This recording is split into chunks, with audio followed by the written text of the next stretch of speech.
What's up everyone, it's Caddy with Money Vesting. So again, quite an interesting day. We had the markets kind of sell off, then consolidate sideways, then close higher towards the end of the day, but really not really going anywhere. We're still inside the bear camp. We're still struggling inside an area of resistance. So I hope you guys enjoy this video and find it helpful. If you do, make sure that you drop a like. Don't forget to subscribe to the channel. If you're just joining us for the first time, the link to our Discord and Patreon is going to be down below with a 16% annual discount that's also available that you can access all the buying alerts, options alerts, trade ideas, and of course all the private live streams as well. So we are going to be starting up with private live streams for members every few days a week. So that's also going to be very insightful, and not to mention all the private videos and member benefits as well. So links are going to be down below if you're interested in joining.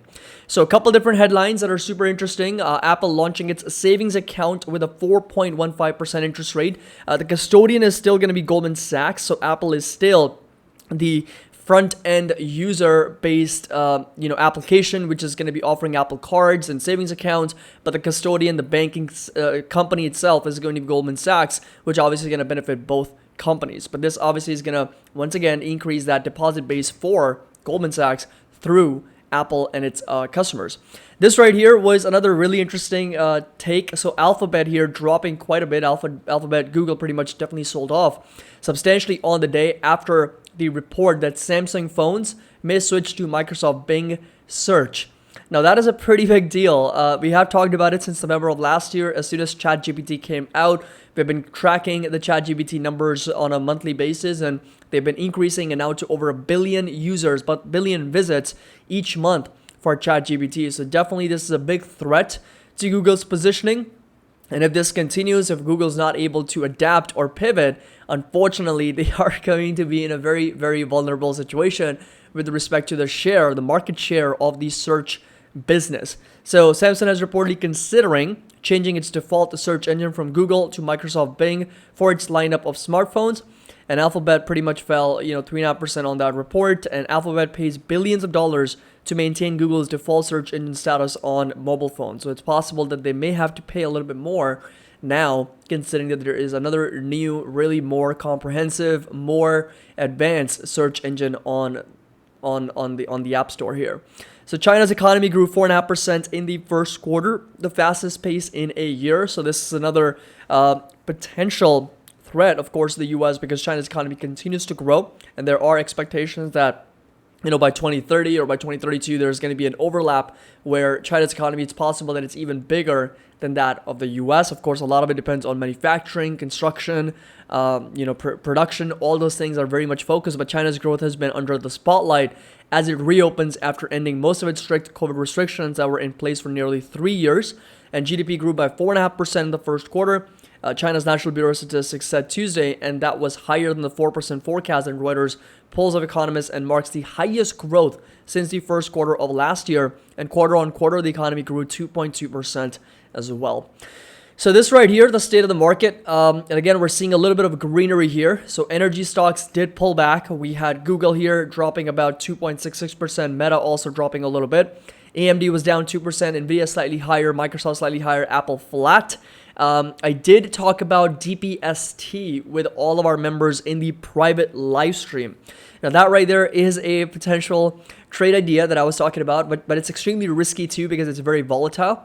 So it actually traded all the way down to 656 and then got bought up over 8.89% on the day and over 14% intraday rally here for this ETF. And I will continue to monitor this as a potential idea on the long side for all the members. So again, if you want to get access to all these trade ideas and of course the private live streams that we are going to be doing every so often now, the links are going to be down below, and we'd love to have you on board.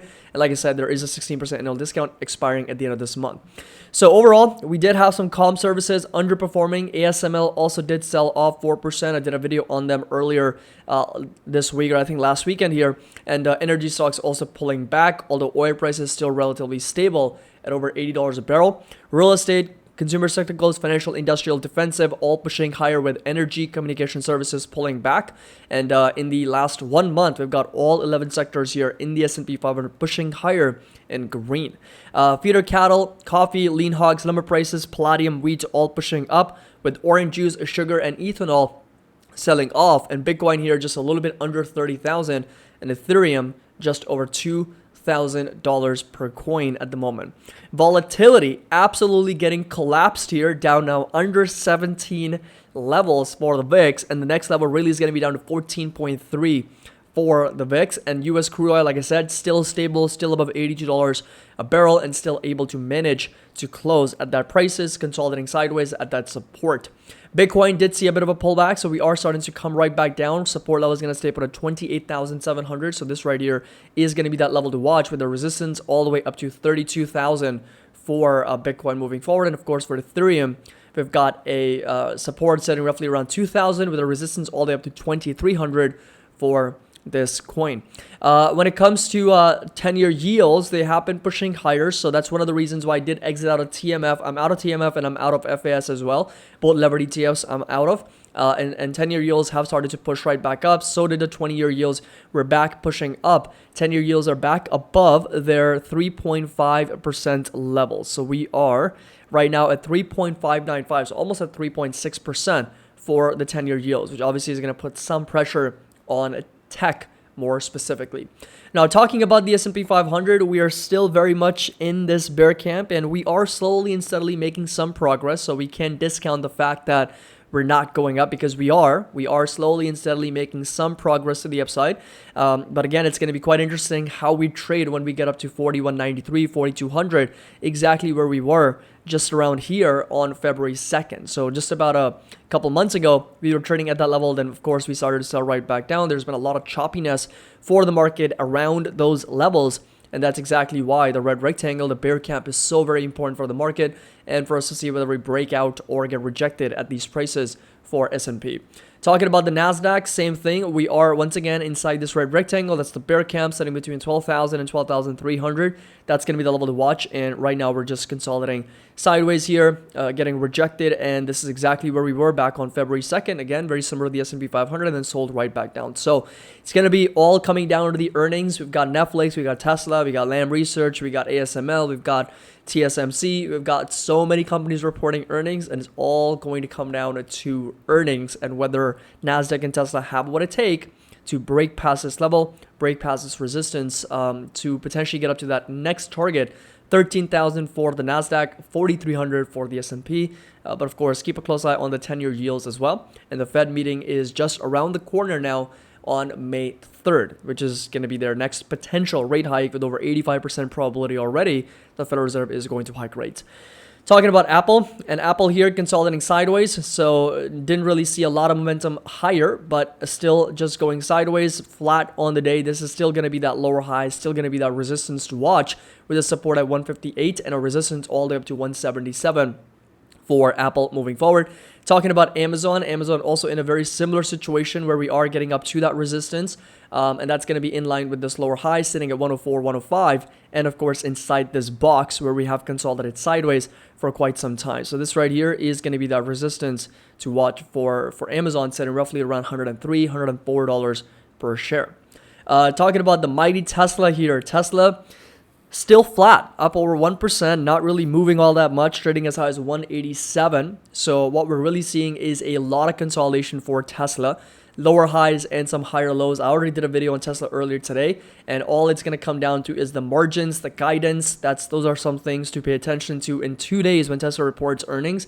And if it's upbeat, it's possible that Tesla rallies back up to $200 plus. But of course, if we do get rejected or the earnings are not super great or what the market's anticipating, it's possible that we see it below 175, closer to even 160s for Tesla. But either way, I've got my plan set up, covered calls or cash good puts, depending on which direction Tesla is moving towards. Again, these are all very binary events, right? So if you are going into these events with a mindset that it's only going to go up or only going to go down, you're setting yourself up for a lot of risk, because earnings are more or less a gamble, right? You never know how it's going to play out. They can report some fantastic numbers and the stock can still sell off, or they can report some terrible numbers and the stock can still rally, right? You never know what Wall Street is going to do. So it's much better to trade the post-price action after the earnings are out, as opposed to the pre-earnings price action, which can be very much of a gamble in my opinion. So support level is going to stay put at 160s to 170s, resistance 200 plus for Tesla, lots of consolidation sideways. Talking about NVIDIA, and NVIDIA still not breaking below its 21 EMA. So this right here, the white line you see on the chart, is that level that I'm tracking. And right now it's been validated here 3 days in a row. Every time we come down to that level, buyers step in. So the volume's going down, but we are still trading above that 21 EMA. Every single time we break below the 21 EMA, NVIDIA does drop even further. So you can see that over here, you can see that over here. So that's a pretty significant indicator to watch for NVIDIA. And right now, just dead center at 270, closing in almost 1% higher. So we'll keep a close eye in 264. That's the 21 EMA. That's the support that I'm watching for NVIDIA. Talking about advanced micro devices, and AMD here pulling back a little bit more. So selling off down about 2%. Next support really is going to be all the way down to as low as $78, $79. So AMD is kind of following the trend, following the pattern. Volume's dropping, the price is dropping. NVIDIA's not. NVIDIA's just way too, and it's in its whole different solar system or whatever. It's just not following through with the overall trend of the market, or pretty much semi stocks here, with AMD dropping, NVIDIA still rallying higher on the day. So AMD next support all the way down to $70, in line with that 200 simple moving average as well for this company. Talking a little bit about PayPal, and PayPal here on the day up over 1%. So now really starting to break to the upside a little bit. So this right here is that lower high where PayPal has been getting rejected at in the past, and resistance going to be all the way up to $81, $82. That's the blue line you see on the chart, all the way up to as much as $87 for the company. So those right there are going to be some levels to watch for PayPal moving forward. And of course, we got a support all the way down to as low as $67, $68 per share for this stock. Next up, we've got Square and Block here, just consolidating sideways, still trading inside this downtrending channel, so not really doing much, but selling off, and support level is going to stay put at $58, $59. So that right there is going to be that level to watch for Square, and resistance all the way up to $83, $89. That's going to be inside that red rectangle for us to watch for Block. And right now, there's no fair value on Square because the company is not profitable. The company is not generating positive free cash flows. It's been a lot volatile in terms of its earnings, but $59 to $51 is going to be a potentially good swing trading opportunity for Square in the future. Talking next about Meta platforms, and Meta here starting to pull back a little bit, consolidating sideways at 218, down about 1%, and resistance is going to stay put at $222. So this right here is going to be that level to watch for Meta, and support level is going to stay put roughly at around 198. So that's going to be that support level. Resistance all the way up to $221 per share. We are a little bit on the overbought side, so we definitely got to be careful for Meta on the downside. Resistance 222 all the way up to $236 per share for this company. Talking about Netflix next, and Netflix here on the day also down about 1.75%. They've got earnings coming up first. FANG stock to report earnings. I did a video on Netflix earlier last weekend as well, so make sure that you do check that out. But support level, very strong support at 275, 276. That's going to be in line with those moving averages, and we got a resistance all the way up to 370 for Netflix as well. So those right there are going to be some levels to watch for the company, and my fair value ended up being a lot lower than where it's trading at the moment, unfortunately, for Netflix.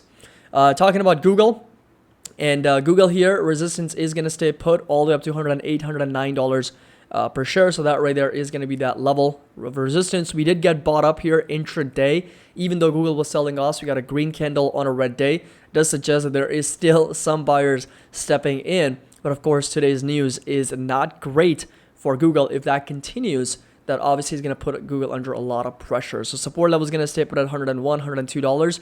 Resistance in line with that 108, 109 level, and also in line with that 300 simple moving average for Google moving forward. Talking about Microsoft, and Microsoft here just up a little bit over close to 1%, but red candle on a green day. Resistance is going to stay put roughly around 293, 294. That's going to be the level, and volume's been dropping, and the price still continues to move higher. So we are pushing up on a lot of stocks on lower volume. So liquidity isn't as high as it used to be, but we're still moving higher. But resistance for Microsoft at 292, of course, it got a bit of a lift here on the day on that Google news, and we'll continue to monitor what type of earnings they report, and of course the guidance and everything. And support level is going to stay put down to 246. We do have the RSI, the MACD, not looking very positive to the upside, but hey, in this market, the earnings come out and they're very strong. It's possible that we get a strong beat and a breakout past 290. So got to be careful here. Next up, we've got Shopify, and that's the last company here on the list, getting a very nice lift, 4.5%. This right here is going to be that gap that Shopify needs to fill in eventually, and the next target is going to be all up to $53, $54. So that right there is going to be that next resistance to watch. And right now we're once again getting up to that gap fill that Shopify needs to come up and fill in between $49 to as much as $50 per share. Support level is going to stay put at $41, $42. So this right here is going to be that level to watch for Shopify. So bottom line is the week's only getting started. We've got lots of earnings to look forward to. And that's pretty much what's going to drive the market moving forward, because Tesla and Netflix, two of the most important companies reporting. It's going to give us a little bit more insight into EVs and technology and advertising and streaming and all those other industries. And of course, semiconductors as well with Lam Research and TSMC and ASML. So once those reports are out, then I think the markets are going to find themselves in a much better situation of certainty. And it's possible that we do see a more directional move from the market, whether it's a breakout or a rejection, depending on the numbers reported. So hope you guys enjoyed this video, found it helpful. If you did, make sure that you drop a like. Don't forget to subscribe to the channel if you're just joining us for the first time. And the link to our Discord and Patreon is going to be down below if you're interested in joining us. And of course, getting access to all the binds alerts, options alerts, trade ideas, and the 16% annual discount that's also available till the end of this month. As always, happy investing, and I'll see you all in the next video.